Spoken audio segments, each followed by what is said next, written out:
So we'll try and finish by 12:30. If Sounds good. Actually, try and finish is not a good. You should say we will finish.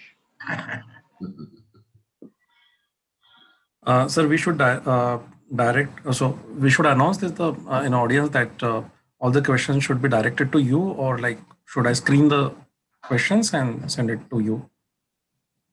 Yeah, if you could. I mean, am I supposed to monitor the Q&A box?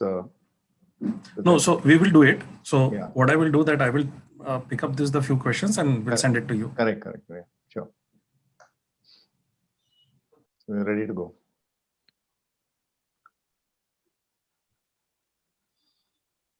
Where is Dr. Kelkar? Oh yeah, he's not here. Kiran, you should upgrade our vice president. Yeah, I think he may also have been the same thing. And you know, you have to type in your name, and my shift key was not working. So the @ you have to enter your email address. So @ I could not type. So Kelkar sir has joined. So we'll just make him panelist. yeah, Mr. Good morning, sir. Good morning, sir. Good morning. I'm listening. I'm very carefully listening. So, But Dr. Kelkar, you must be excited. We have done something that has finally been mentioned. what is that now? Monetization of land. Oh yeah, boss. We have been doing for last 1 decade. And finally it has come. I know. That's pretty early. By remember the French Revolution effect is still being assessed. Yeah.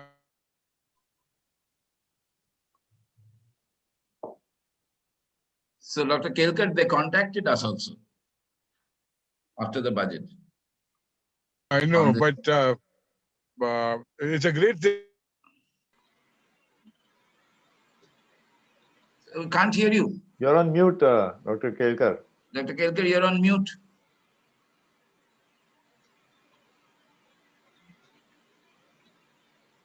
Sir, should we start? It's 11:02.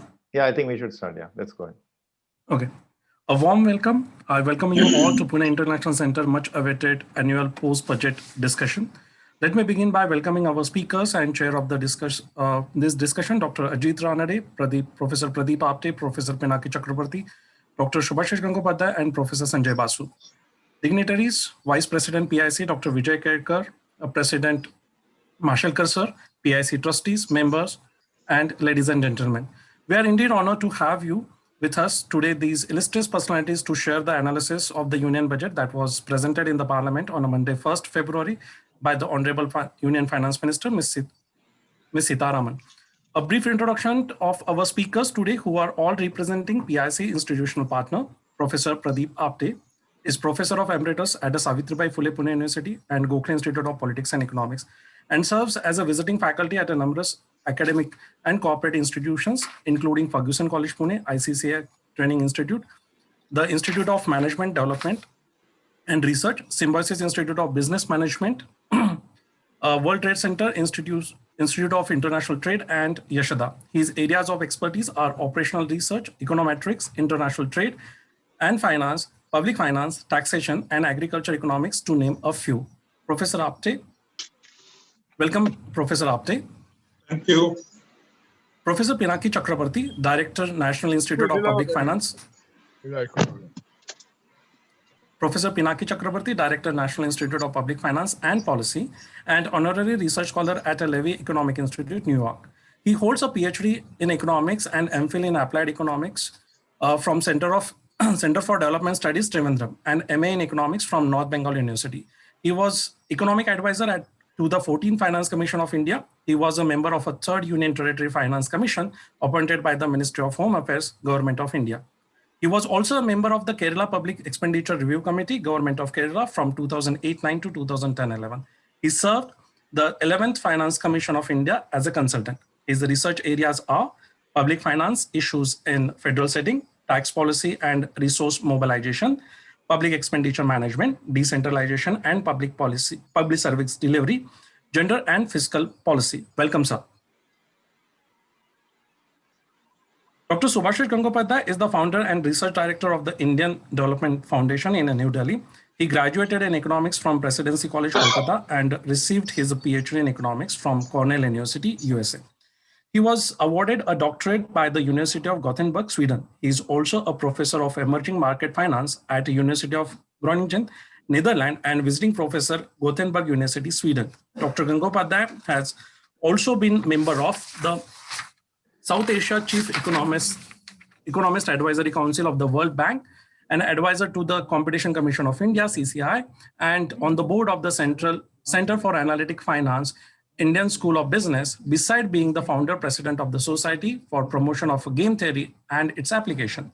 Dr. Gangopadhyay has also served on the board of the Industrial Reconstruction Bank of India, IRBI, as a member of the Reserve Bank of India Advisory Group on Bankruptcy Law and on the Bankruptcy Task Force, IDP, Initiative for Policy Dialogue, Columbia University. Welcome, sir. Professor Sanjay Basu is an associate professor and associate dean research finance at National Institute of Bank Management, NIBM, Pune. He holds MSc degree in economics from Kolkata University. He is also a fellow from IIM Kolkata. His areas of expertise are fixed income portfolio management, market risk management, asset liability management, applied contract theory, game theory. Welcome, sir. Thank you. Thank you, sir.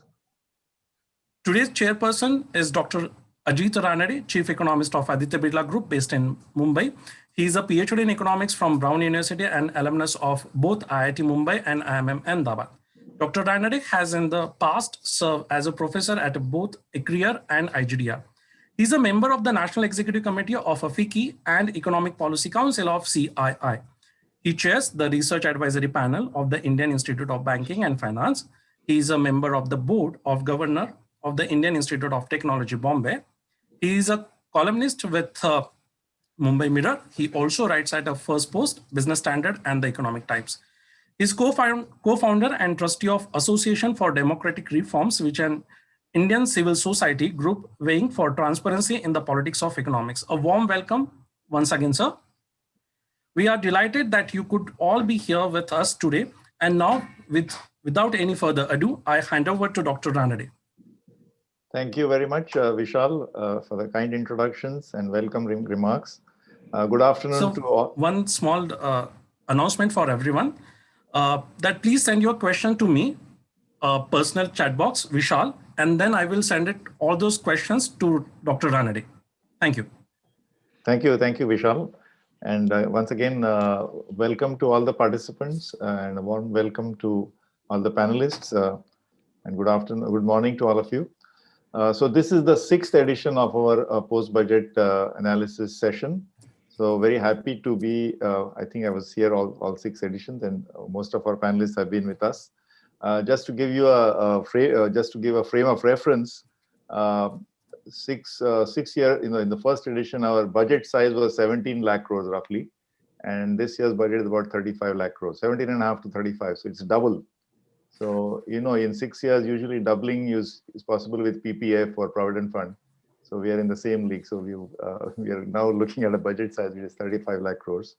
By the way, before I go any further, I would like to mention that this event is jointly Pune International Center, jointly with our other host institutions, which are Gokhale Institute of Politics and Economics, National Institute of Bank Management, National Institute of Public Finance and Policy, NIPFP, and India Development Foundation. So thanks to all our partner institutions.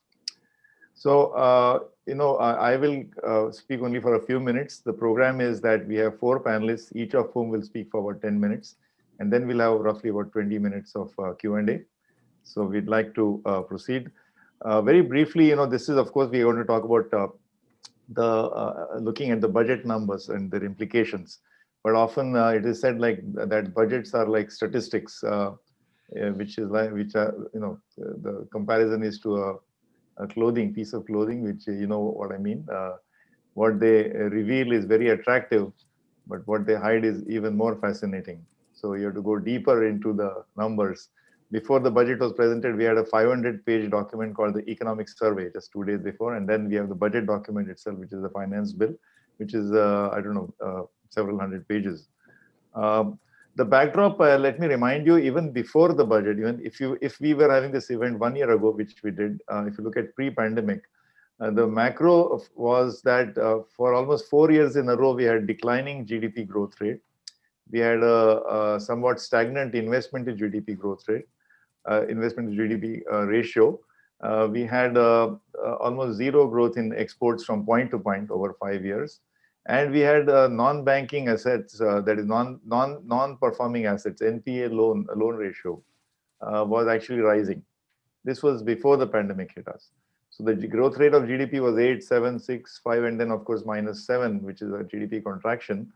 So that's the macro backdrop. But as against that, what were the positives? The positives, of course, more near term, were the fact that the foreign exchange reserves in India are now at, of course, they're at an all-time high, probably fourth or fifth largest in the world at $580 billion. We have relatively stable macro, especially inflation has been in the sort of stable range and below 6%. Agricultural performance for 2 years in a row has been rather stellar, I would say. And not to forget the stock market, which is clocking even as we speak, 6 days after the budget, seems to be is still in a very exuberant mood. Stock market went up by 50-60% from the depths of March, April. And then corporate profitability, as was reported in September, was very, very good. And then I think even December quarter. So the immediate, immediate backdrop, if you see last month or so, you have seen GST collections going up. You have seen the PMI index, Purchasing Managers Index, which is a forward-looking lead indicator of the economy, is actually at an all-time high of 57, 58. Then, of course, we have IIP numbers looking good. So we've the longer-term trend we need to keep in mind, and then the very short-term backdrop. Having said that, I need to say what is good about, very briefly, what did I like? Number one is transparency. For example, all the off-budget liabilities, much of them have been transparently disclosed. I mean, you might say just revealing the numbers as they are, how can that be a good thing? That's just the basic minimum. But anyway, that such is the state of affairs. Secondly, I guess the P word, the privatization word, the fact that there's been an enunciation of a principle that government will vacate all non-strategic areas. This is very clearly stated, and also that there'll be privatization, not just disinvestment, but privatization of 2 public sector banks, of the government insurance company, of FDI and insurance going up, and then monetization of assets, road assets and land assets, and then of course making it easier for foreign funds like sovereign wealth funds and pension funds to come into India's infrastructure and pension areas and so on. And just to illustrate what this privatization means, I want you to remember that about 80 public sector units cumulatively have losses of 81,000 crores. As against, if you remember the original NDA-1 government, the Vajpayee government, when it sold 45% of a company called Hindustan Zinc for 769 crores in 2002. Since then, from 2004, the dividends alone to the government of India have been almost 18,000 crores, just the dividends. Government of India continues to hold 29% in that company, which is that stake value is 36,000 crores today. Another example, more famous example, is Maruti, which was a 50-50 JV back in 1982, and then it became 49% in 1992. But then it was put on the block, it was fully sold off. The center has received something like 66,000 crores of dividends, and the value of the firm today, the value of Maruti Suzuki, is 2.3 lakh crores. So that's the unlocking of the capital which is in the PSUs, especially the non-strategic PSUs, is a very big, has very big implications and dividends for the economy. So I think that's the second point which I'd like to say: the transparency in the budget. The second, determination towards privatization. And the third thing, of course, is the fiscal push, the fact that the fiscal deficit is going to be higher and hopefully a stimulus. And of course, the stock markets are already sort of indicating what they think about it. So those are my comments in the beginning. So we will begin with the panel discussion. So with initial remarks from each of the panelists. So may I request Professor Pradeep Apte to go first. Over to you, Professor Apte. Thanks, Ajit. You have very nicely summarized at least 2 or 3 major things which I would otherwise talked about. Budget is always a mixed bag, and I think people react more to the announcement on the occasion of budget rather than the budget per se. And Ajit has already summarized quite a few things which are really more in the nature of announcement. There is also announcement about the way in which the financial institutions need to be regulated, and there is some kind of a rethinking about how it will get reorganized, which is also welcome. I will confine my comments to maybe 3 or 4 major areas. Firstly, if one looks at the nature composition of expenditure, you should realize that this has not undergone very significant kind of changes. Meaning thereby, suppose if we take the major items, pension, defense or subsidy, in the expenditure side, sector-wise, agriculture and allied activity, rural development, there is a fair degree of stability of shares. And in fact, in some cases, there has been a revision downwards as well. And if one compares them with the revised estimates, one gets a feeling that this is something which is really looking like at what kind of a response, what kind of a demand that would be really forthcoming from these sectors. But there is no major kind of a change except one of them, namely the fertilizer subsidy. The fertilizer subsidy is slated to be something like 79,530 crores. And if we compare the budget last year with the revised estimates, there is a whopping large jump of nearly 64,000 crores. And this is something which is somewhat intriguing and probably suggesting kind of a reform that we should make. As all of us know, the fertilizer subsidy is now by and large focused more on the urea and the urea related products of it. But this kind of a jump is something which is really intriguing. I don't know what is an explanation of this, but for this, rest of the shares are relatively fairly stable.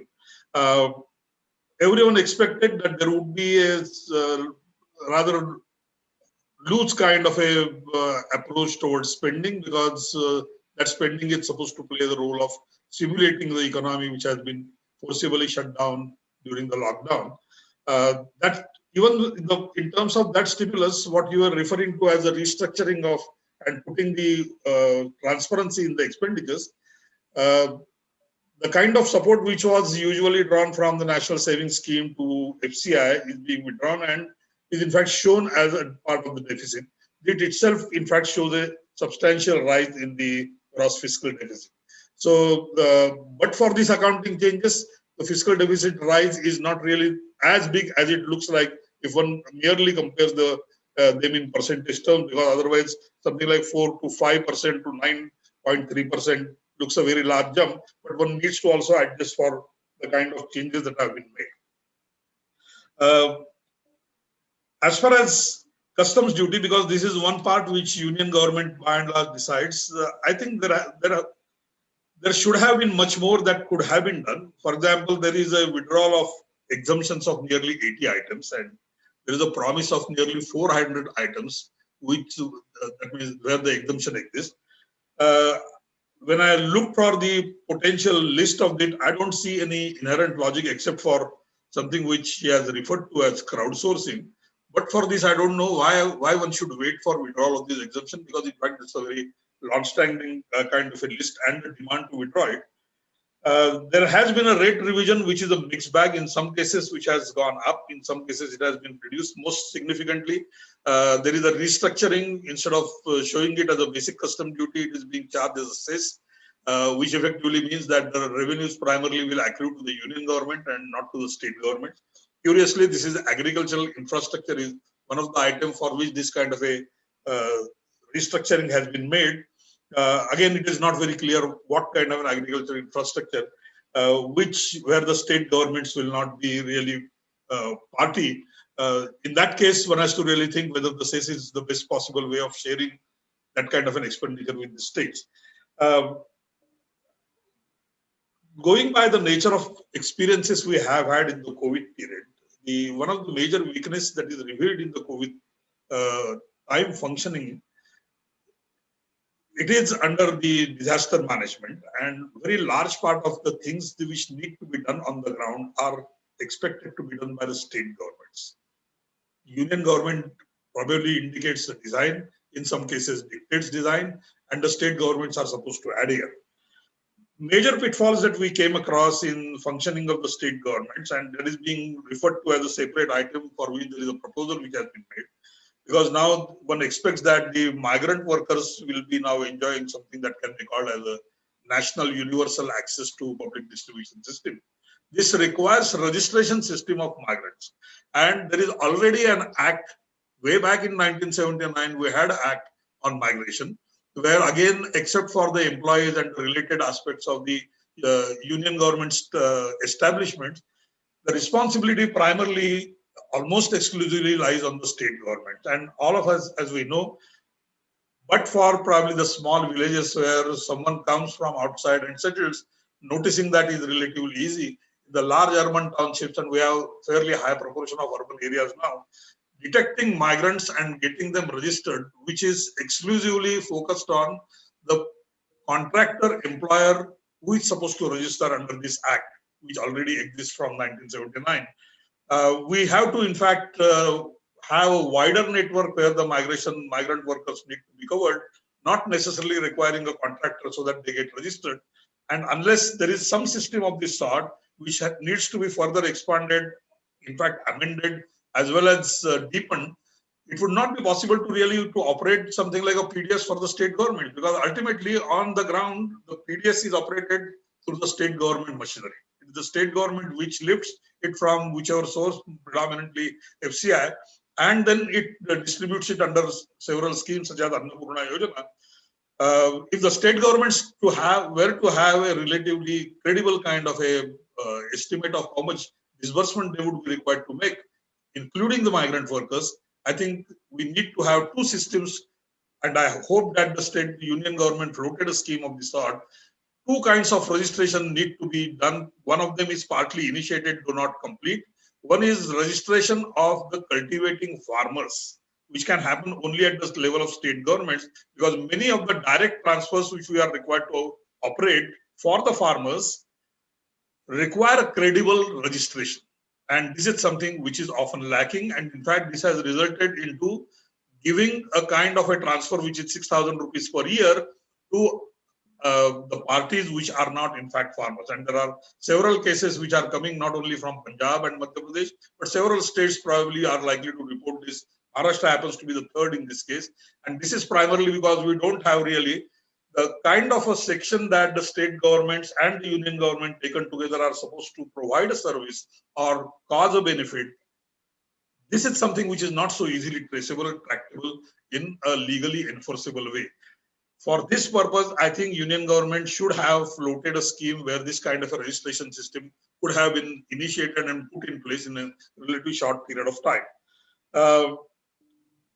Same is true for the health either. In fact, I can give you a lot of stories about the way in which health expenditure during COVID has been managed or rather mismanaged by the local governments. And for a per patient, in some of the Pune cases that I have observed, per patient earning of the local corporator happens to be 20,000 rupees. Because that's the way in which it could be twisted and mismanaged. So again, if we want expansion of health-related expenditure to cause the delivery of the meaningful services, I think we need a tractable system, accountable system, which will again be primarily located in the domain and the functioning of administrative capacity of the state governments.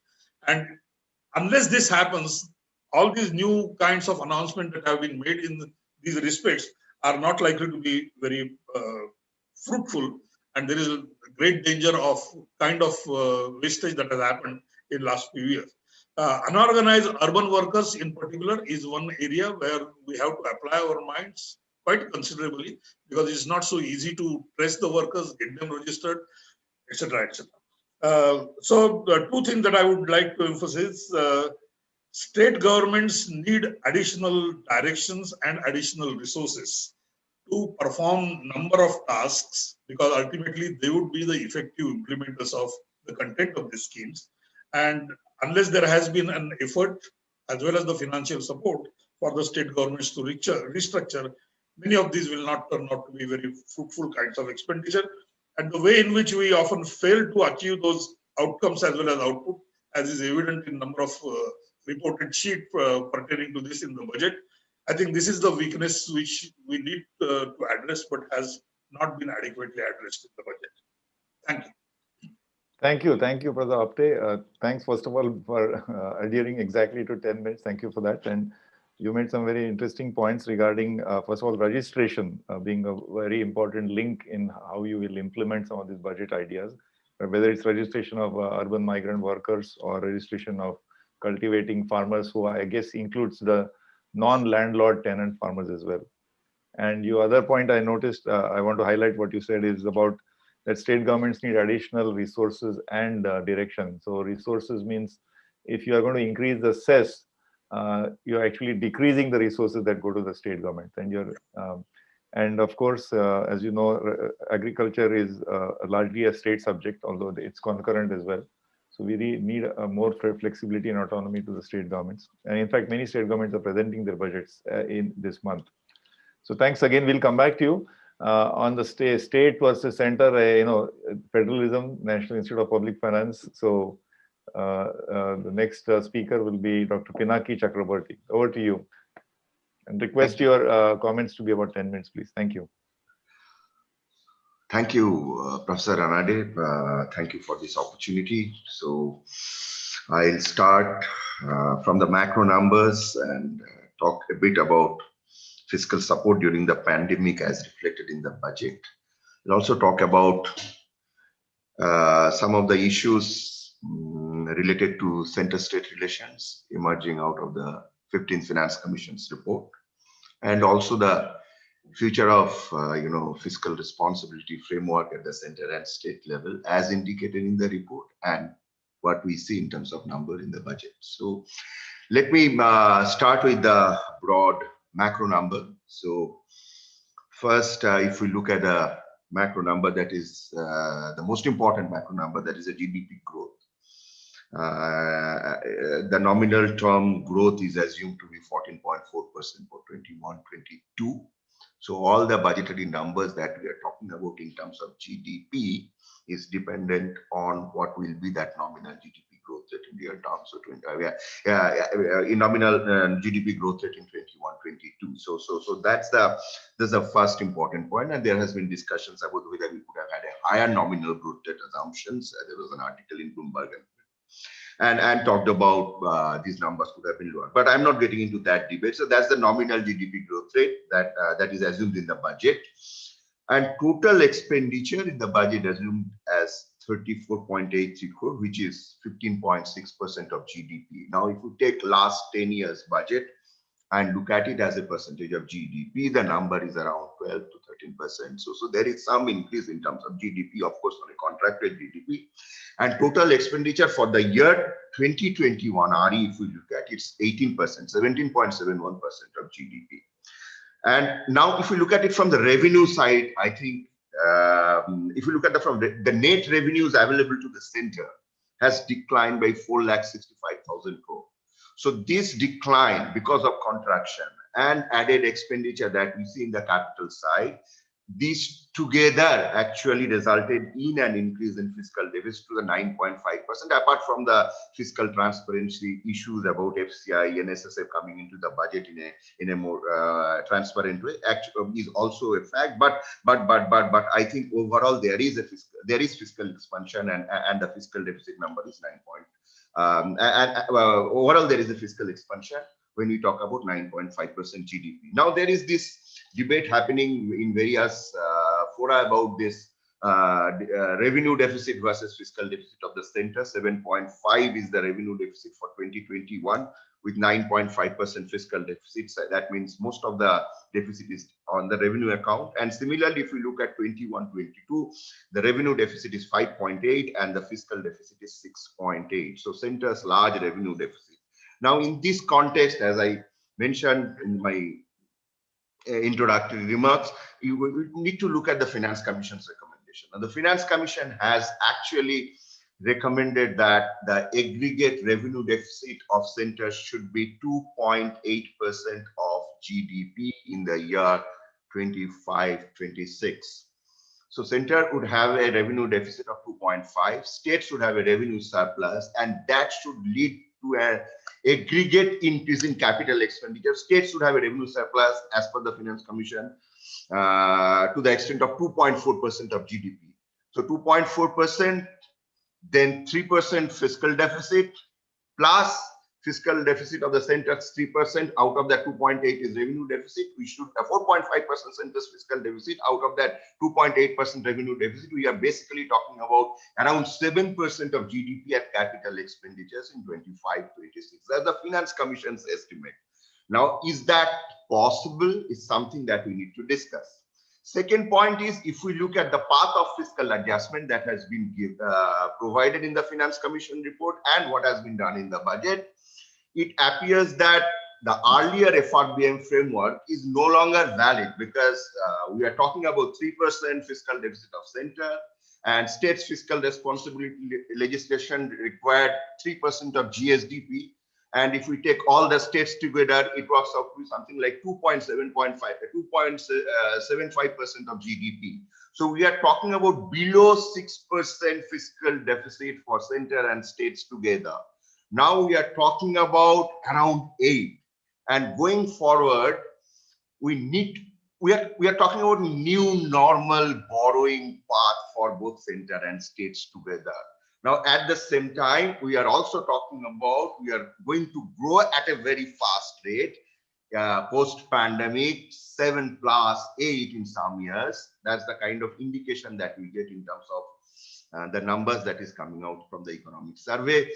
So are we then not talking about a large deficit, which is much higher than the FRBM targets, and then debt? And if you look at the debt, it's 89% of GDP today in 21-22 as per the Finance Commission's estimate. Probably it is more now because we have fiscal deficit which is 9.5, and then Finance Commission is saying we should bring it down to 82 by 25-26. So we are going to have a high deficit, high debt, and then we are also talking about high growth. I think if you are growing at 7-8% in the next 2-3 years, I think for fiscal sustainability purpose, we also need to probably look at whether we can sustain a higher fiscal deficit, which is 4.5 for center, and for states up to the midpoint, that is, I think 23-24, it's 3.5. So that's the kind of issue that becomes very important. I think we need to discuss that in light of the numbers that has been thrown up by the budget. And if we look at now some of the issues related to spendings and rationalization of spending, rationalization of CSS and the revenue deficit, I think this issue has never been adequately discussed post budget. Today, if we look at the total number of centrally sponsored scheme, and budget has mentioned that that there will be a rationalization of CSS. Now we are talking about 4 lakh crore, 3,68,000 plus as centrally sponsored scheme, and this is directly going in various social sector spending to the states in the form of grants. So if these centrally sponsored schemes will have to continue, there is no way that center can bring its revenue deficit down to 0. In other words, what we are talking is a situation, and this is not related to this year's budget, but it's happening for the last almost 15-20 years, when big ticket centrally sponsored schemes have become the drivers of social sector spending by the center at the state level. So essentially, center is borrowing and giving money to the states to spend on various social sector schemes. So if center has to spend on in education, in health, in other social sector schemes, and that will go as revenue grants to the states, there is no way in the medium term, no way we can get out of the revenue deficit of the center, because the pressure to continue with these schemes will always be there for the center. So there is a kind of pressure on revenue deficit that will remain unless we reform the CSS. Reforming CSS design and how much center should intervene is something which we need to this is a larger policy question and we need to discuss. And if we look at the central spending on state and and concurrently subject, that has continuously increased. It's now around center spending on center subject is now 45% of the combined government expenditure. So center has been spending a lot of money on in state list and union list subjects, and we really need to reform CSS. And I'm glad that budget has talked about reforming the CSS based on the recommendation of the Finance Commission, so that we get an optimal size of the centrally sponsored schemes, and so that the center has better management of revenue deficit, and center's capital expenditure would continue to can be augmented. Now, on center's capital expenditure also, this is the last point. Center's capital expenditure also, I think we need to understand that post 2005-06, when the center stopped giving loans to the states, capital expenditure remained around 1.1 to 1.2% of GDP. So it was central loan to the states which was driving capital expenditure at the state level. In a real sense, center's capital expenditure remained very stable over the years. So that policy change will have to be taken into consideration. Thank you very much. Thank you, Professor Pinaki. And so you highlighted the fiscal aspect of the budget. While there was much exuberance about the fact that it's a big fiscal push and a much needed stimulus, I noted that you are actually giving some caution to the sustainability of revenue deficits and so on. And as you pointed out, we seem to be entering into a new model, new normal of high debt, high deficit, high growth. And whether this 4.5% is the new number. In the economic survey, it quoted Rabindranath Tagore saying, where the mind is without fear. I don't know whether Mr. Tagore meant in this way, in this option, but they used it to say, let's be fearless of the rating agencies. But I think I'm glad you mentioned that a lot of the initiatives are actually in areas which are of the state domain, whether it is health, Ayushman Bharat, or education, and of course agriculture. But then centrally sponsored schemes are supposed to, that's center's contribution towards the states. But then what happens to the revenue deficit? So we'll come back to some of these concepts. So let me move on to Professor Subhashish Gangopadhyay. Over to you, Subhashish. Thank you, Ajit. Let me begin by from where the last comment that you made, where you talked about health, infrastructure, and all of that. Also mentioned agriculture. But before I do that, I just want to go back to something that Professor Apte said. He talked about the registration problem. I think that's a very serious issue and worth thinking about. Of course, it's not a budgetary issue. It has to be done by the center and the states together. But I think the real problem is that it is difficult to implement the registration of workers in my state because they don't vote for me. They vote for their home states, or vote in their home state, sorry. And unless we can address this issue, no amount of government attempt will be successful. So we have to think carefully about this, that in this sort of a democracy, obviously, I wouldn't want to spend resources of my state on helping people who don't vote for me. So we have to understand this. And in that sense, the problem that Pradeep raised is something that we will have to start addressing. The second thing I want to say is that given that we are in a post-lockdown and post-COVID situation, essentially people have lost jobs, right? A lot of employment has been curtailed. Of course, there has been some shift of the way people work.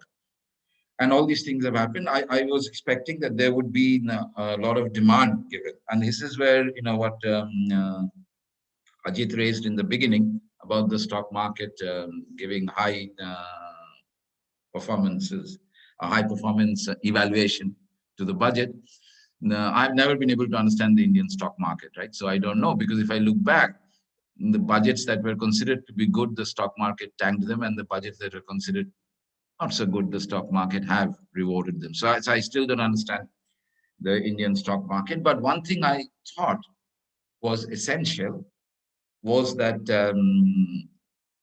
producers are not going to start production regardless of how much support we give them, unless they're sure of being able to sell what they're producing. And for that, we needed to have aggregate demand in the economy. And since people have lost their jobs and are unsure of their future, right, that demand was lacking.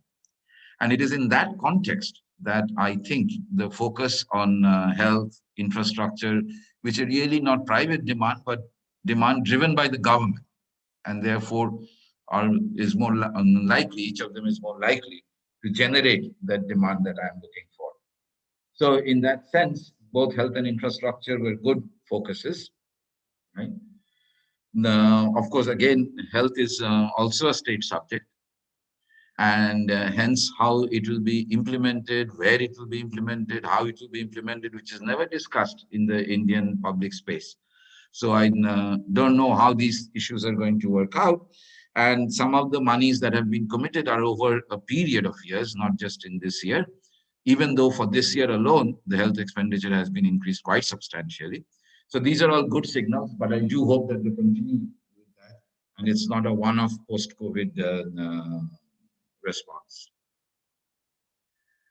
Now, when it comes to physical and financial infrastructure, I was a little bit surprised that the first paragraph after that heading was production-linked incentives, which really, I don't know how it goes into infrastructure.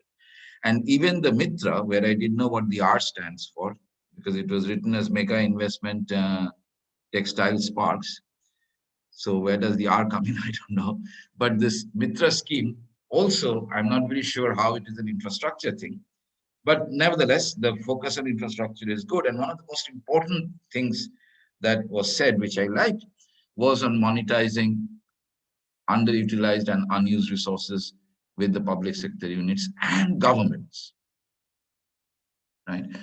And indeed, if we sit back and think and look at the data, it is really surprising to see the amount of monetizable assets that are with the government, either underutilized or unused, totally unused. So monetizing them is a good, very good thought at least. But again, the real issue over here is how. How are you going to monetize them so that you can be sure that it does not open up a new area of corruption and crony capitalism and all of that, because these are highly prized assets.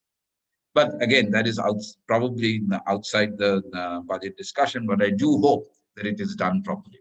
And I feel good about it because many years ago, under the able leadership of Dr. Kelkar, right, almost 10 years ago, more than 10 years ago, actually, we started talking about this and came out with a big report comparing India with other countries to see how these things could be done, and also looking at calculating the amount of underutilized and unused resources with the government, both center and state, as well as with government departments.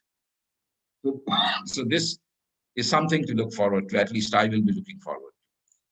Now, some slight nervousness that I had, and this is because agriculture was mentioned, that in agriculture there is a lot of backpatting that was done, and the statement that was made was that the MSP is now 1.5 times the cost of production. I wish I was a farmer. Imagine the rate of return. If I'm getting revenue which is 1.5 times the my cost, that's a huge profit I'm making on investment. I don't know if anybody has noticed this. This is quite shocking. And to do this at a time when the farm bill is being protested against and all of that, it's a real irony to me, right? That here, those who are supporting the farm bills are arguing that it's because the government doesn't have money to keep on subsidizing farming. This would make farming more efficient.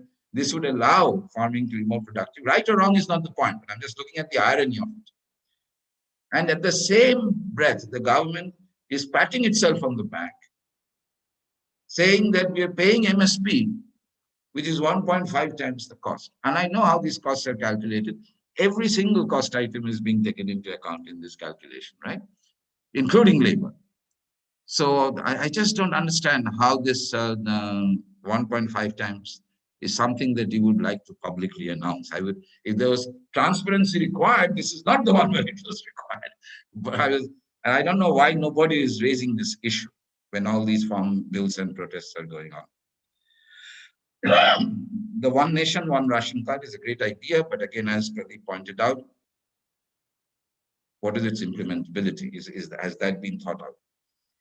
The last thing I want to say is, I do have time, right? The last. Yeah, sure. A couple of minutes, yeah. The last thing I want to say is I'm really fed up with this slogan of minimum government, maximum governance. I'm fed up with this. And again, just like we have 1.5 times the cost and we take credit for it, similarly, we're taking credit for minimum government, maximum governance without understanding that how bad this approach is. I did some calculations some years ago, and I'm sure it hasn't changed much since then. But in the US, 8% of the people get a salary check from the government, which is to say that they're paid by the government. They're government employees in some form or the other, federal or state. Right. In the European countries, it's much higher, 12%. In Denmark, it is 18%, right? But in general, it is above 10% in all European countries. In India, it is less than 3%. And even in those 3%, our largest employers in the government are railways, right? I can keep the military aside, right? We have less police than we should have. We have less teachers than we should have. We have less doctors and nurses than we should have, which are all governance issues. We cannot leave, just sit back and leave it to the private sector to handle this. We need more government in these areas, and one way to do this is to get human resources in. But even if you look at the maximum government, maximum governance, minimum governance, am I getting it wrong? Minimum government, maximum governance, right?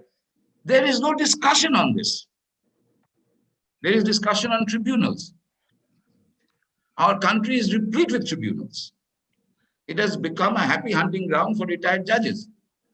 Just as we have the regulatory authorities as happy hunting grounds for retired bureaucrats, similarly, the tribunals have become happy hunting grounds for retired judges. This is not the way to get good governance, and we have to think about these things more seriously. I think we should stop making slogans of this type. I'll stop there. Thank you again, Subhashish. Thank you. As always, very provocative, very contrarian.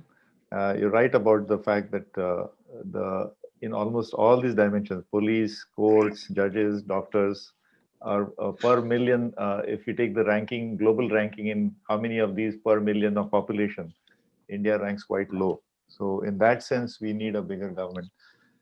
But we also said that in the absence of aggregate demand, we are trying to generate through public demand by spending on health and infrastructure. But when you say government is spending on health and infrastructure, please remember, as also our audience would also like to be reminded that it all comes from our pockets. So the government is not some nice Santa Claus sitting there who's creating demand. Ultimately, it comes from the taxpayer. So in that sense, there is no getting away from the fact that if there's an aggregate demand problem, you go to export, you access foreign markets, you need for openness. But we can come to that during the discussion. And just one small point, Subhashish, you said MSP is 1.5 times the cost, which is the whopping 50% rate of return profitability. But MSP is only one part of the equation. There is P and Q. MSP is a P promise, price promise.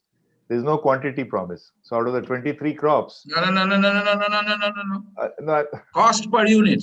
This is price per unit. This is the per unit profit. No, I know, but the fact on the ground is the actual procurement doesn't happen at MSP because out of 21 out of the 23 crops are not even touched, and even the crops which have MSP, it's only 4 or 5 states. So It sounds great like a slogan, but the fact on the ground is that MSP does not affect us. So we'll go over to Professor Sanjay Basu now. Banking, I guess you want to talk about, because this time we heard the magic words of privatization of 2 public sector banks.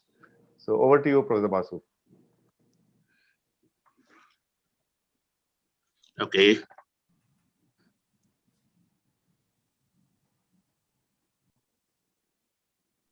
Yeah, Professor Sanjay Basu. Yes. Yeah, you have. I'm trying to share a screen. Yes. We can see it now. You can make it full screen. Yes. Yes. Yeah, please go ahead. Okay. Right. Thank you, Pune International Center. Thank you, Dr. Ranade, for giving me this wonderful opportunity. I'd like to keep my discussion short and focus on 4 aspects, right? Infrastructure, banking and finance, agriculture, monetizing fiscal deficit, right? I'll first present the proposals briefly. These proposals are non-development financial institution to be set up with 20 crore capital, 5 lakh crore loans, target in 3 years, right? Debt financing of InvIT and REIT by foreign portfolio investors, monetization, as Professor Gangupathy talked, 34.5% increase. Now, all of these are known. And as Professor Gangupathy has said, in case these go through, right, there will be several benefits, right? But the most important benefit that I would like to highlight here is a boost to valuation culture, valuation of long-term uncertain cash flows, right, through monetization of public infra assets, through a specialized BFSI, right? Of course, the credit risk and ALM transfer from the bank to the BFSI. The reason why I emphasize on the valuation problems is that at banks we have seen valuation sourced third parties for plain vanilla bonds. So where is the question of dust? Where is the question of trade? Where is the question of hedge? So therefore, right, I believe that strategic investment and sale of assets, right? Let's think of the house as half full, and monetization of public infra assets, as well as establishment of a DFI that understands these specialized cash flows will give a big boost to valuation of non-SLR securities, corporate cash flows. Professor Basu, your voice is cracking. So can you turn off the video just to make it?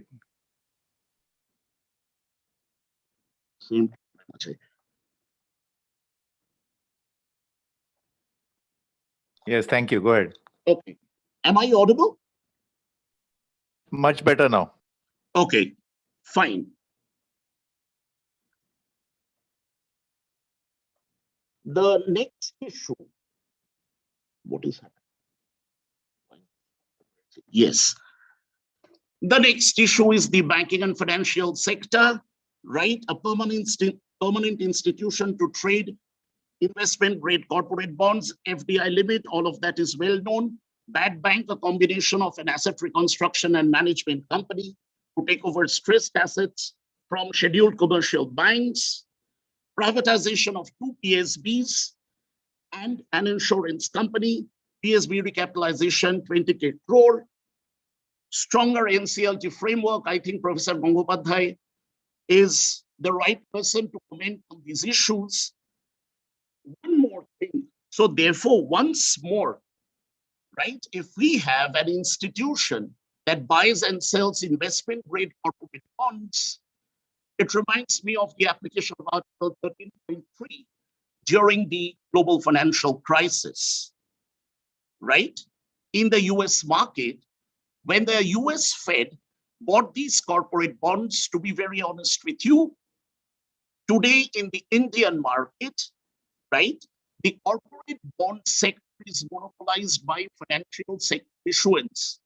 The non-financial sector has a very small share in corporate bond issuance, hence overexposure to bank credit, hence the threat of credit risk.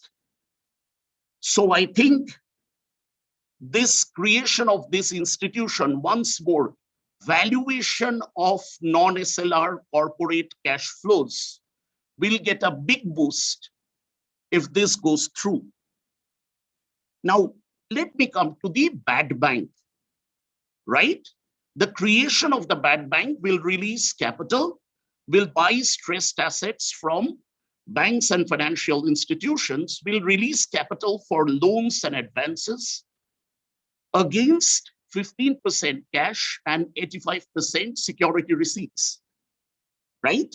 However, as we all know, these security receipts sit on the trading books of banks, which will consume trading book capital, which will hinder trade in corporate bonds, right? So therefore, there is no free lunch. While banks get to lend more, right? They get to trade less, right? Capital gets eaten up somewhere, right? In fact, the reduction in the corporate bond market is traced to a regulatory arbitrage, right? In the bond market, preference of loans over investments, to which I do not wish to digress. The proposal of privatization, in my opinion, privatization is neither necessary nor sufficient. We have the case of Yes Bank.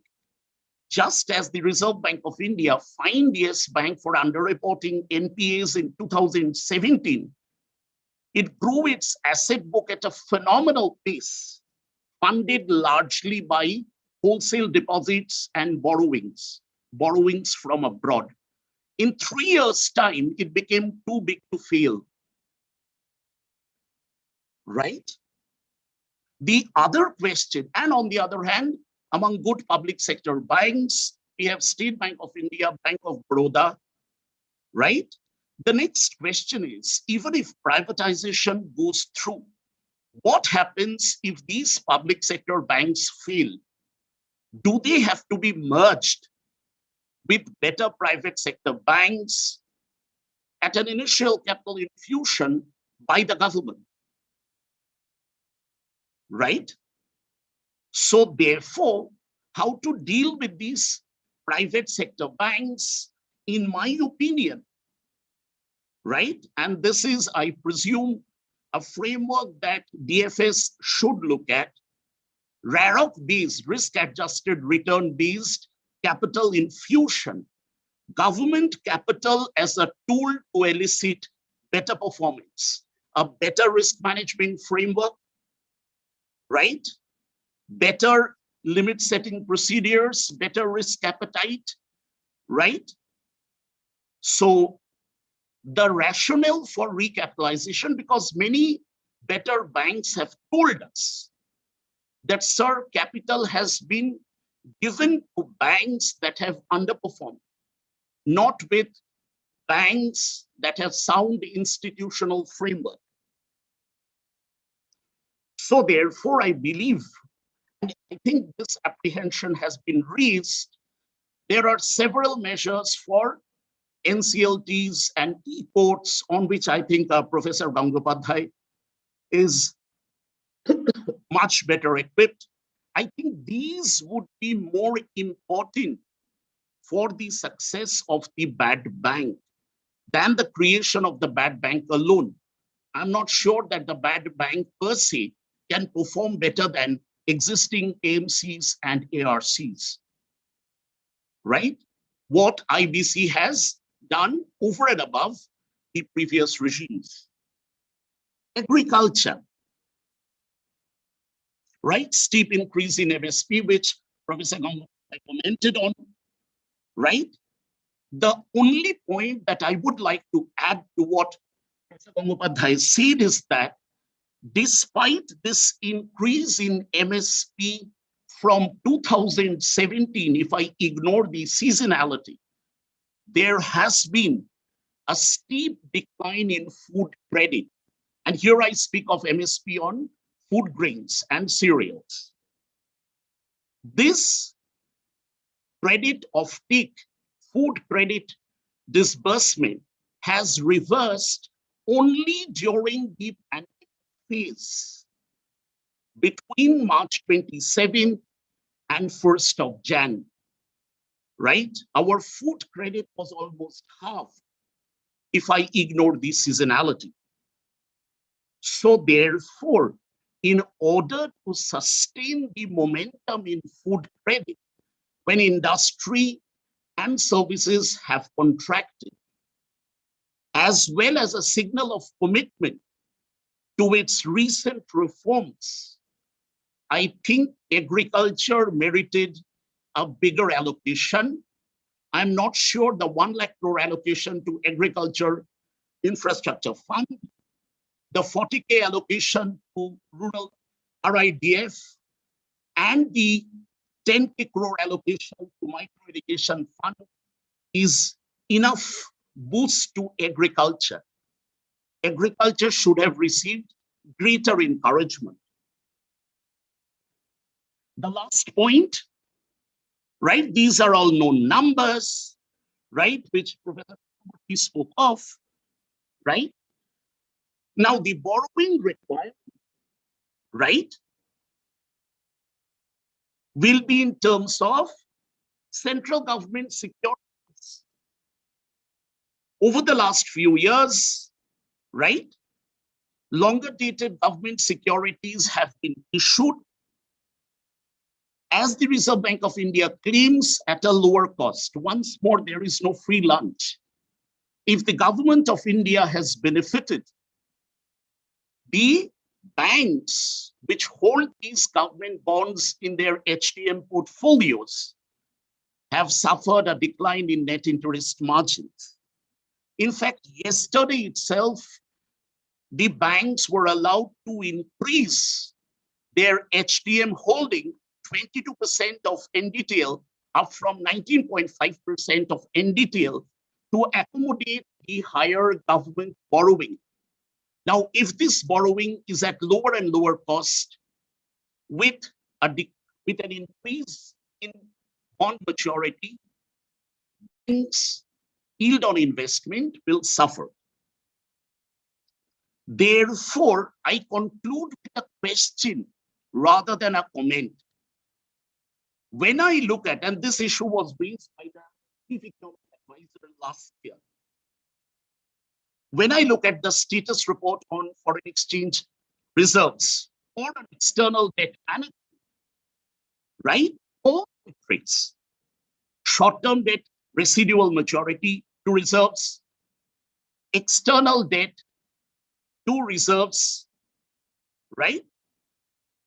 Short-term debt plus volatile cash flows to reserves are benign, right? While the government plans in retail investments, right, in the market during the intervening period, right?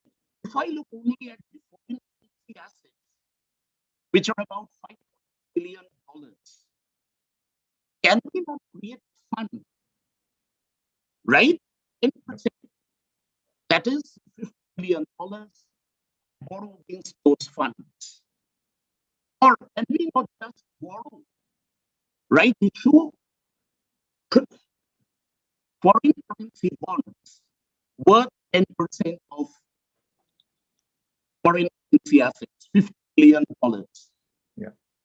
I am not clear where the problem lies, because the comparison with the East Asian countries does not stand. Our countries are far, far better.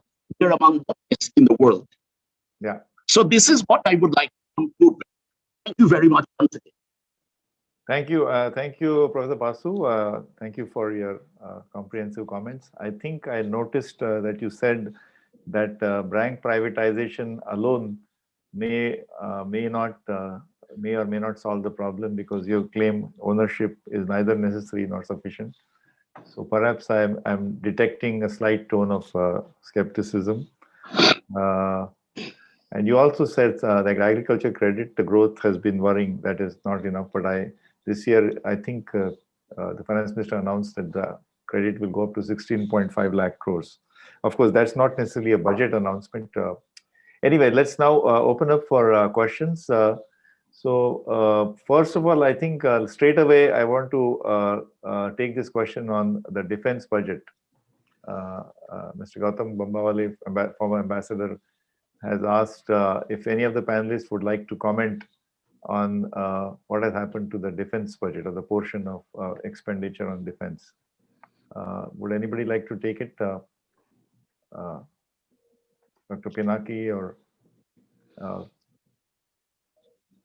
Subhashish? Any comment on the defense budget? Yeah, I think, thank you. Defense budget is around 5 lakh crore, I think 4.73 lakh crore. And if we look at against RE, the increase is around 20,000 crore. But if we look at defense revenue and defense capital expenditure, I think there is a major increase in the capital side. We have to the extent of 1,35,000 crores. So you have to look at what those expenditures are by looking at the detailed demand for grant. But as a percentage of GDP, it does not show a major increase.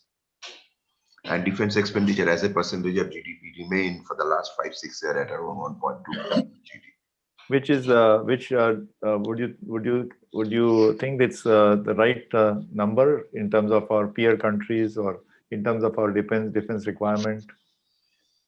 In fact, if you look at the FC report, they have actually recommended the creation of a non-lapsable defense fund from the public accounts to raise defense expenditure. I think and finance and the action taken report of the FC also talks about looking into these issues. So there is definitely a concern that defense expenditure is low, and this needs to be, the fiscal space will have to be provided. And if we look at last 2 years history, I think there was a recommendation that there was a TOR for the Finance Commission also to create a separate fund for defense. So defense expenditure as a percentage of GDP compared to the neighboring countries as well as India's own defense expenditure, which once upon a time used to be more than 3% of GDP, has declined. So there are two aspects to this debate. One is dividend, other is what is required. So that's something which I'm not an expert on, but certainly over time, if we look at defense expenditure as a percentage of GDP has declined.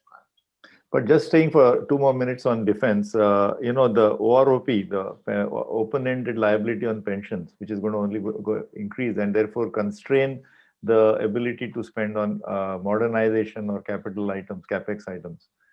Do you want to comment on that? What is going to be the impact, the medium-term impact on defense budget of the OROP pensions? Yes, so within defense, I think if we look at revenue and capital expenditure, the revenue expenditure was the bulk of the total defense expenditure. But in this year's budget, though there is no overall increase, capital expenditure has gone up. But medium term, how the OROP is going to impact on defense expenditure, we'll have to see. Yeah. Typically in the defense forces, 98 or 95% of people are non-commissioned officers. So they join at the age of 18, 19, and then they can retire with full pension benefits by the age of 35 when they are able-bodied, strong, disciplined, hardworking, and with a mettle of character. But most of the rest of the country and the recruiters only look upon them as potential for security guards. I'm sorry, I'm making a provocative statement. In fact, if we can find a way that if they can be reabsorbed in the labor force in more productive capacity like marketing and management professionals, and then reduce the OROP. But anyway, that's probably going beyond the scope of today's discussion. I want to ask Dr. Basu, do you think 20,000 crore is enough to fund a bad bank? That's the allocation made for actually it's ARC, it's not a bad bank, but the asset reconstruction company. Yes. From the audience, yeah. Sorry. It's a combination of an ARC and an AMC. Right. Yeah. So I don't think it is sufficient. I don't think it is sufficient allocation. Right. I think It is insufficient. And at what price do you think the bad assets will be transferred from the bank balance sheet to the ARC? Is it that if it is given away for a big haircut, that is reduction, suppose 100 is the value of the loan, after provisioning it's come down to 50, and if they sell it for 40, whoever the bank manager is, 10 years later, the CBI may come after him and say that Yes. there was a undue These favor are given to... practical issues, sir. To be honest, even I don't have an answer. Okay. Right. So IBC... Will that not hinder this creation of this ARC? Yes, it will. It will. It will. Because ARC as a concept was introduced 20 years ago, and even to this stage, we have not had significant increase in the assets held by ARC. I fully agree. I fully agree. These are implementation issues.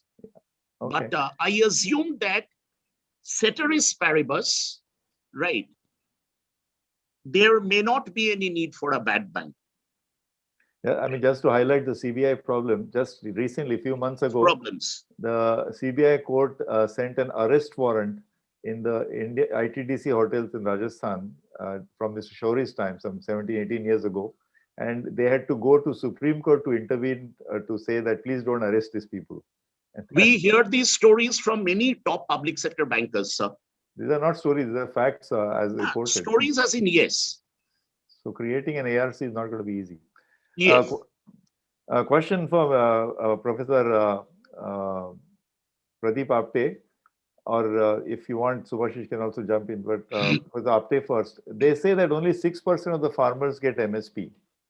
And now I know that it is kind of hinting towards the farm agitation, which I thought we will keep away from today's discussion. But what do you think? Does MSP really distort the market system, and what are the alternatives to MSP? If only 6% of the farmers are getting MSP, 94% are not getting. So what is why?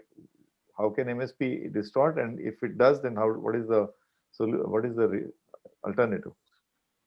I think this magic number 6% comes from the Shanta Kumar report, which actually focuses how much has been the farmers covered under the MSP, the way FCI operates about it. Maybe there are a few more, because there are some state governments which also suo do some kind of a purchase on their own. But it's true that unless there is a significant government presence in terms of willingness to buy, the MSP per se cannot be really enforced. And except for maybe 4 to 5 crops at best, the impact of MSP is not really realizable. On the other hand, there are also mechanisms by which something like MSP, for example, in case of sugarcane, there is a declared MSP, but the level of prices paid depend much more in terms of competition for the sugarcane planted and harvested among the sugar cooperatives. For example, between Gujarat and Maharashtra, within Gujarat, or when we used to operate something like what was the cotton monopoly procurement scheme, people used to respond to what was the price available elsewhere. So if this movement of commodities are likely to be responding to the differential prices at least in some of the markets, the government presence per se is not necessarily the only way of ensuring the prices level. Okay. So it would be, I mean, budgetary in terms of financial provisions, it is almost impossible for any government, state and union put together to ensure something like a declared MSP. Because unless they are the committed buyers, and what will they do with the volume that they have bought? Where will they store it? How will they dispose it? Effectively, it is asking for the government to become a trader. So it's not a viable scheme, and that 6% is a number which may be perhaps lower or higher, but it is not a viable scheme. That's for sure. And that's not the way in which the price level can be should be managed or determined.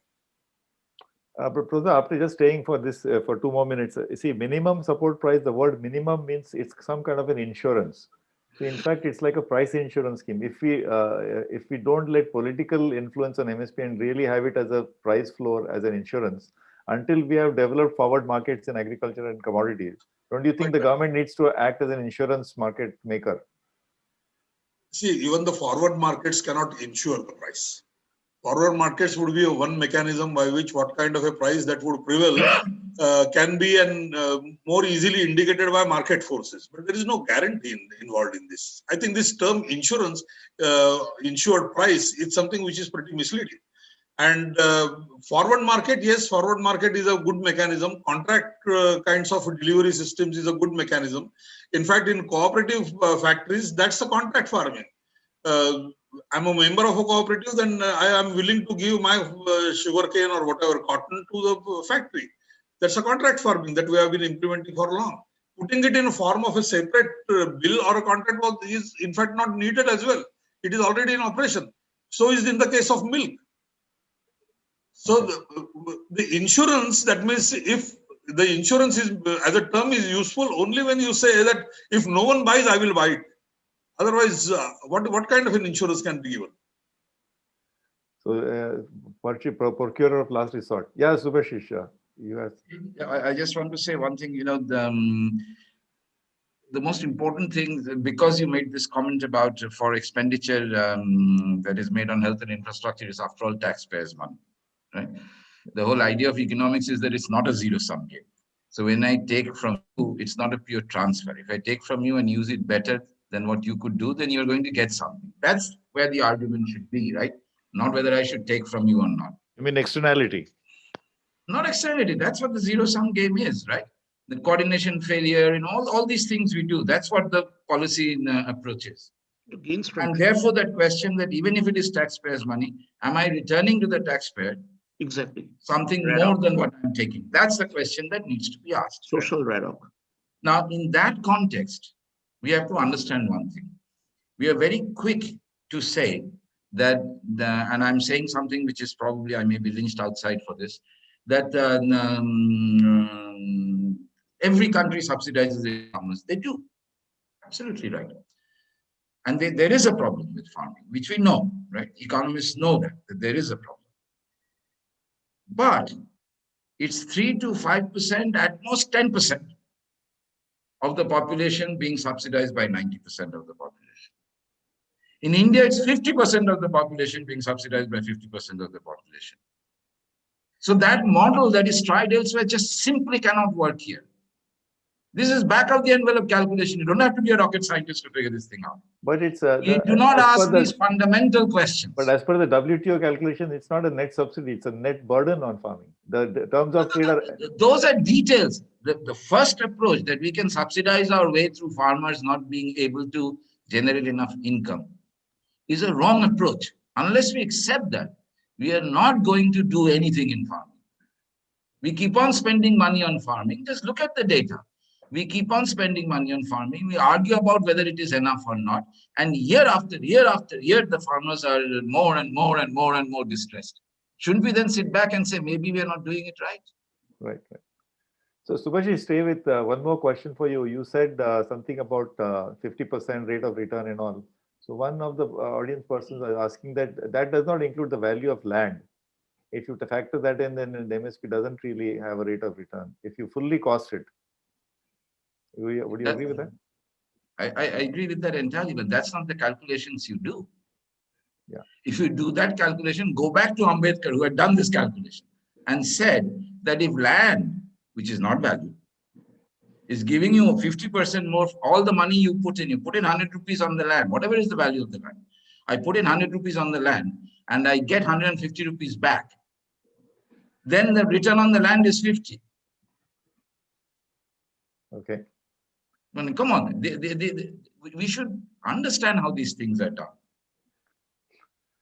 Dr. Pinaki, you have to say something about the fiscal sustainability, because that's the big elephant in the room. This new, you just mentioned it as a new normal, but from your gleam in your eyes or in your smile, I couldn't make out whether you are expressing horror or satisfaction. Is this possible? Such high deficits levels, revenue deficit, fiscal deficit, debt for India? No, I think we have to look at it.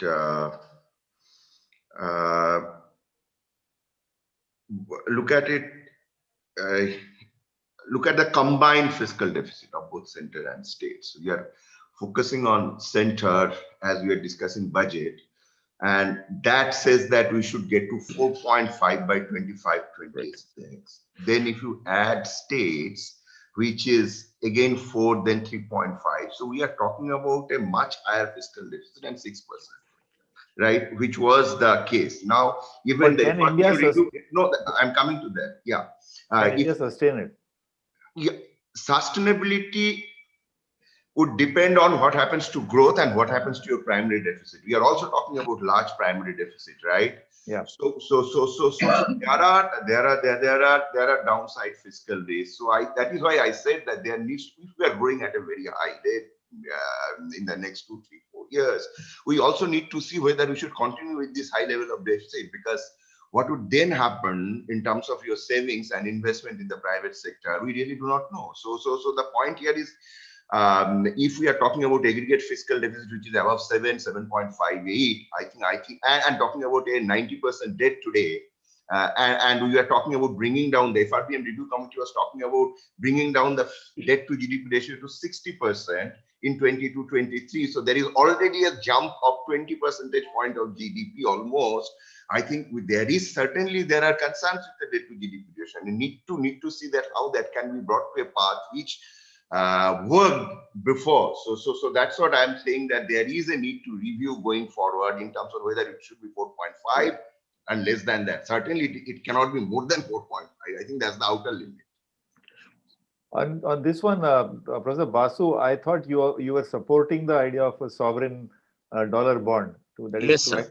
So would last year when that announcement was made, they had to hastily take it back. So how would you justify this? Do you think it's politically acceptable now for India to float a dollar bond, sovereign dollar bond? I am not very sure of the political economy, sir. But as an economic idea, you think it makes sense? Yes, as an economic idea, to me, that is why I raised it as a question rather than a comment. Maybe Professor Gangopadhyay and Professor Chakraborty may react. But instead of going abroad, why not look at the $585 billion on the balance sheet of the Reserve Bank of India? Would you think that should be looked at first, whether that can support the fiscal needs of the country? Yes, either way, I think we can use a small fraction of the foreign exchange reserves or foreign currency assets. I even ignored the gold and SDRs to be on the safe side, right, for infrastructure development. That is why I opened it up to the August panel, because I'm not sure myself, I see no harm. Okay. The numbers for the East Asian countries or for Mexico were much, much, much worse. Right. They are not simply comparable to what we have in India. Okay. Now, there's a very detailed comment by Mr. Sunil Ashra, which I don't think we have the time to go through. But Professor Apte, very quickly, I think what he's saying is that the current, the framework is such that sugarcane is not part of MSP. I mean, at least the 23 crops, but of course, state governments routinely give. And then, of course, the success of the dairy movement, the milk, which is also not technically under MSP. So, I mean, the fact that both of these are supposed to be successful examples in agriculture, what are the lessons to be drawn from these two? That is dairy. I think 1/6 of agriculture GDP is now is 1/6 or more than that is just dairy sector. So what is the lesson from this two, sugarcane and dairy? You're on mute. Yeah. See, there is a declaration of a price, in fact, season-wise, in terms of fat content, which is often done by the state governments. And those who are the milk processors and providers who provide it up till the retail end, they procure it from various agencies, including cooperative organizations. There are private players, there are cooperative players who simultaneously operate and they compete for the milk, and you don't necessarily require a government intervention for this. There is no government procurement anymore, for example, in milk. Right. You have Varna as well as Chitales who are simultaneously operating in the same areas, getting a procurement from the same areas at competitive prices. And so what most of the time, if India it is record production of 180 million tons today. Yeah, and that's also for processing industry. It's not necessarily only the fresh milk. There is a series of value-added products which also get disbursed in the market through that, with that as a procurement price. So the question of insurance is something which is misleading, because If the market forces can sustain that kind of a price, market allows it to sustain. Okay. So in fact, there are nearly major 23 crops where MSP per se is declared. But there are only few crops where MSP like level is achievable in the market. One question before we get into the wrap-up round, and I please all the panelists, I want you to think about what they do in Kaun Banega Crorepati or in Rapid Fire. 3 good things and 3 bad things, or 3 good things and 3 missed opportunities. While you think about it, I want to ask this question to Professor Subhashish or whoever else wants to jump in. One of the things we have seen, Subhashish, is the increase in import duties. Last 3-4 years, there is a trend. There are 11,000 lines of product lines, industry HS codes, and I believe 3,000 to 4,000 of them have steadily seen increase in import duties, which is actually the opposite direction of what we started in 1991. And of course, some of it is in the name of Atmanirbhar, but in fact, we are also increasing import duties on intermediate goods and on goods which are not even produced in India. What do you think is the logic, and is this serving our objectives well? Well, if I look at the logic in the economic sense, there isn't any, right? And because this is not the way to proceed, right? If you look back and see what was happening prior to 1991, it was a protected market. And really, seriously, businesses could not have been more protected than they were in pre-91. There was no innovation, there was no growth, there was no competitive, discoveries, nothing. And that was, sort of turned around post-91 with foreign competition. Even if we look at the history of countries that have protected their industry, we mentioned South Korea, export promotion and all of that, you will notice that there was strict accountability on those companies which were being protected. The increasing customs tariff has no accountability to those who are being protected. So we are looking at various things that have been done by other countries without understanding the strategy they were following. We have to get the entire package. And I thought that the Atmanirbhar Bharat slogan was a start. Right? But it's just old wine in a new word, so that nobody complains, they're not self-sufficient. This is what happened before pre-91. So I hope that we have got an opportunity to redesign our society, thanks to COVID-19, thanks to all of this. We're looking at things again. Let's do it honestly, systematically, and let us do the hard work, right? Because we have a huge opportunity to turn around things. Going back to the old policies with a different name is not good for us. All right. So, May I add something? Yeah, please. I think even in terms of history, 91 is not a good year to refer in case of customs duties. We really started cutting extra customs duties only from 1999 onwards, because we had this compulsion from the WTO to in fact convert some of them NTBs into the tariff barrier equivalent. And throughout the period up till nearly 2011, whatever cuts that we made were in fact matched by the rupee depreciation. So the effective protection that we wanted was something which was achievable with the combination of these two. So 91 is not in fact a good year to really talk about. Okay. But I hope I have a consensus on the fact that India needs more openness. Yes, I agree that. Absolutely. So this protectionism is not going to serve us. So now we are really running out of time. So I would like to have a very quick rapid fire round.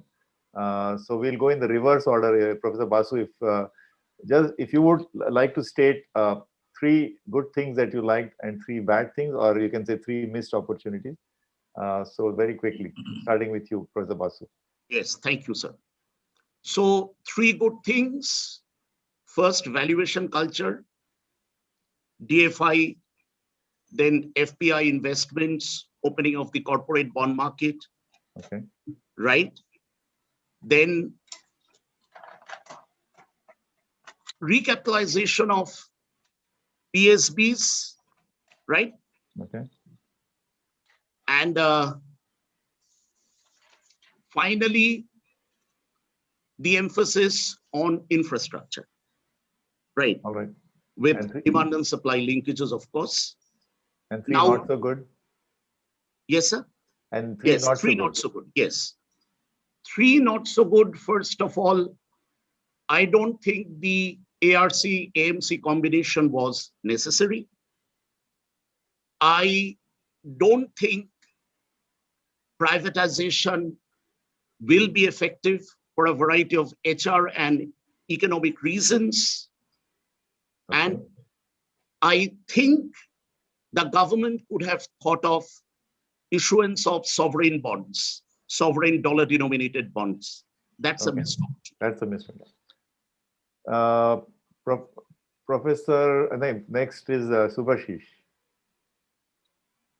When you say 3 and 3, it creates a problem. If you say what you think is good and what you think is bad, it's easier. It's up to you, flexible. So I may not be able to go to 3 and 3. That's okay. But certainly what is good, and as I said before, monetization of underutilized and unused assets, that to me is could be a real game changer if all that Professor Basu said could be addressed, because there is, as I said, there is a problem that it may become part of crony capitalism. The transparency thing that you mentioned and also Pinaki mentioned, that is also good. And obviously the commitment to health, and that being the first of the pillars that was mentioned. And the reason why I say so, because health to me is a mini economy system, right? Because it covers all types of skills, from the lowest to the highest. It is hugely labor intensive. People usually always spend on health. The demand for health is not going to go down. So in every single way, it's an engine of growth in any economy. Okay. And therefore, focusing on that is a great idea. As for the, and I'll stop it. Sorry? And the negatives? The negatives, again, as I said, this slogan, minimum government, maximum governance. Yeah, that's a great point. Yeah. The one other thing, and I'll stop at 2, not 3. The one other thing that bothered me a little bit, but again, this is not only this budget or budget in principle, is education and health, as you correctly said, are finally, all the implementation is going to be done by the states. Now, there to announce these expenditures almost independently of where the states come in or not. To give an example, 15,000 schools will be exemplar schools. How can the central government decide on that? Which states would need more, which states would need less, how many there should be, whether there should be exemplar schools or not, right? Because this destroys the way things were meant to develop in a federal structure. So there is some rethinking to be done on expenditures of this type, how exactly they're going to be implemented in a federal structure. I think, that mismatch. Great. So, Dr. Pinaki. Yeah, thank you. I'll also, difficult to say 3 by 3 and 3, but a couple of good things. One, I thought was reprioritization of expenditure that we see in terms of capital and revenue, and within revenue for health because of various reasons, and social protection. I think that is something which comes out very clearly through the data where government has focused. Fiscal transparency, as Professor Gangopadhyay has mentioned, will be the second one. And that stability in tax structure, because nothing has been changed, because there could have been very, it was very tempting to increase a tax in a situation like this, but government has not imposed additional taxes. I think there should be more discussion. There should have been more discussion in the NTFP and the fiscal framework that was present in the budget about why 4.5 and how fiscal deficit. I think that framework, needs clear understanding of macro, not only on budget number forecast. I think something beyond budget number forecast and arriving at a deficit. I think also center at one point in time need to accept the fact that it should intervene in state subjects where there is a external reason or is a national priority. So we are talking about core of the core scheme in CSS, then talking about core scheme, then talking about optional scheme. So there are multiple scheme running from central budget and with large allocations. So I think unless center really decides to rationalize its intervention in the state subject, having fiscal prudence, having lower deficit, having lower revenue deficit in center's account will be something which will not happen. Will not be possible to achieve. So that's what I think there is a need to discuss that. Okay. Instead of saying that, center has to spend on health, center has to spend on education, but constitutionally, most of these redistributive spending are at the state level. So how do we have that framework in place is something which I think that requires discussion.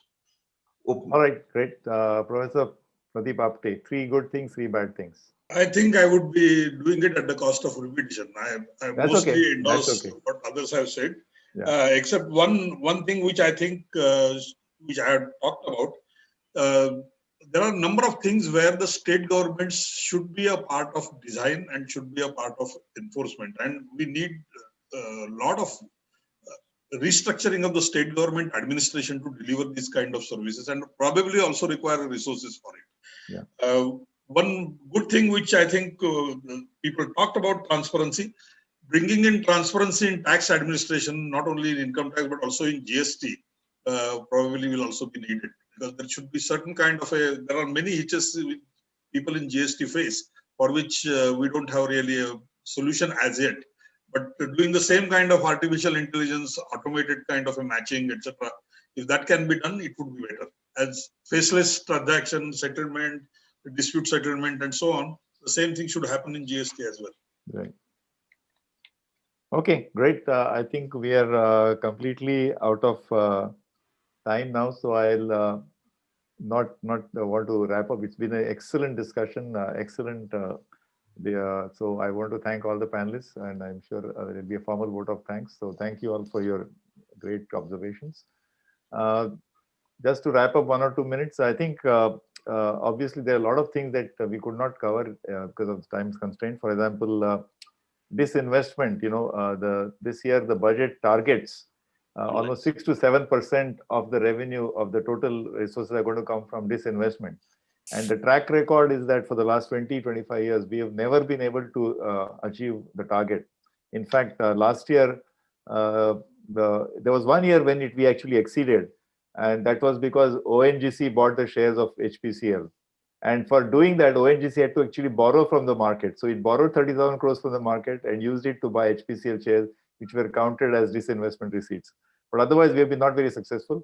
I can only quote one of our erstwhile panelists, Dr. Ratin Roy, who has written saying that disinvestment receipt last year was supposed to be 2.1 lakh crores, and the actual achievement was only 32,000 crores, which is barely 15% of the target was achieved.